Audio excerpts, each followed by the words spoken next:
The Pulsar headset from CM Storm by Cooler Master feels heavier than it actually is, and I was actually surprised to find out that it only weighs about 8% more than Corsair's Vengeance 1400.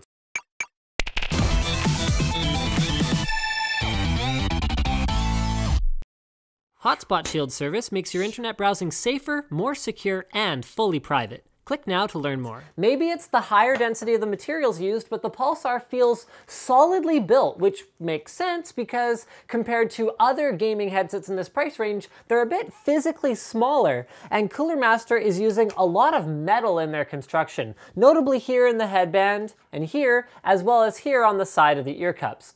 Overall build quality, I'd say, is a strong point, and size adjustment is among the smoothest I've encountered, with granular control and a nice satisfying click for each notch.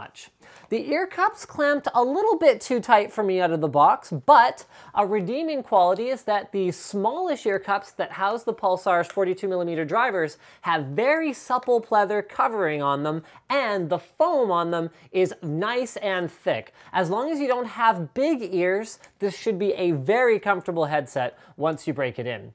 Unfortunately though, there are some negative things that I need to bring up about them physically. First up, I'm not a fan of large beefy boom mics in general because they look kind of goofy and they tend to be difficult to position anywhere but directly in front of your mouth, where plosives are more prominent. And I'm also not a fan of detachable mics because they tend to get lost. When you put both of these things together, you end up with an implementation that is particularly unappealing to me because the microphone position is difficult to make fine adjustments to while you're wearing it, which you'd think would be a non-issue because you can just, set it once and kind of forget it, right? Well then, what about this? This is something gamers do. I can't fold it up and now the boom mic is hanging right in my face when I'm wearing my headset around my neck. So I'll either have to move it, meaning to readjust it, I'll need to take the headset off, or I'll need to detach it, another option that just kind of sucks. The inline volume control on the braided 9-foot cable is well built and a good idea in theory, but the problem here is a fundamental design flaw that I see time and time again, particularly on phones. Two opposing controls that require the same type of force, making accidental activations inevitable. Watch what happens when I try to mute my mic with one hand. The volume slider moves. This can be avoided by, handling it very carefully or using two hands, but it's not natural or convenient. And with its competition moving towards on-ear controls, the Pulsar's remote design feels distinctly last gen. If you don't use mute mic though, that slider is hard enough that you won't accidentally move it while you're trying to adjust volume. So it's just the other way around that caused problems for me.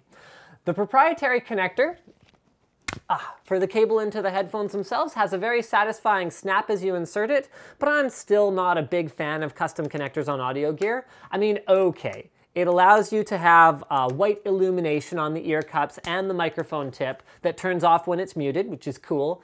But I personally don't really care about that, and neither do a lot of people. I think the removable aluminum plates that can be customized and then put back on are actually really cool, but that's because those work without plugging an additional USB cable into my PC. Honestly, it seems like the only time that lights on a headset, which you'll never see, will matter is in this product shot, where ironically the illumination isn't even that visible. On to the listening tests. I used my usual strategy of watching some streams on Twitch and listening to Top 40 music to come to the following conclusions. To my delight, this headset's bass is not overpowering. So if you're looking for the equivalent of a juiced up car stereo listening experience, you'll be disappointed. But for me, that was great. And on top of that, it's surprisingly tight and punchy.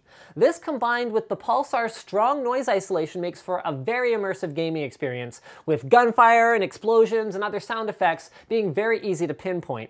Voice communication in games comes through loud and clear, but lacks the sheer impact of those deeper sounds, and that was the first hint for me of a performance deficiency in this headset that was much more noticeable when listening to music. It didn't bother me at all while gaming, but firing up almost any song with a vocalist made me acutely aware of the lack of clarity these headphones deliver in the mid and high ranges.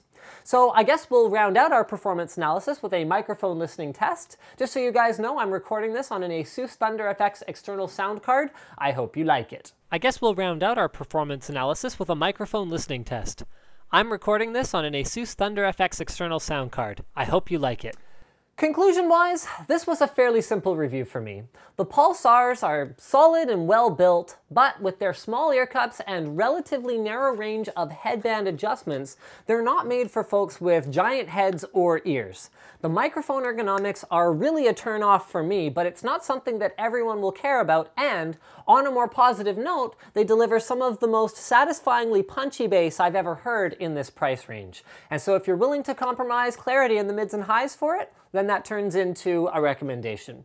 Guys, like this video if you liked it, dislike it if you disliked it, leave a comment and let me know what you thought of the Pulsars. And if you enjoyed this video so much that you want to do more than just like it, check out the support link in the video description. There's lots of different options, everything from just changing your Amazon bookmark to one with our affiliate code, all the way up to supporting us directly or buying t-shirts and all kinds of cool stuff like that. So we'd really appreciate it if you guys did go ahead and click that and see if there's anything that appeals to you. And as always, don't forget to subscribe to Linus Tech Tips for more unboxings, reviews, and other computer videos.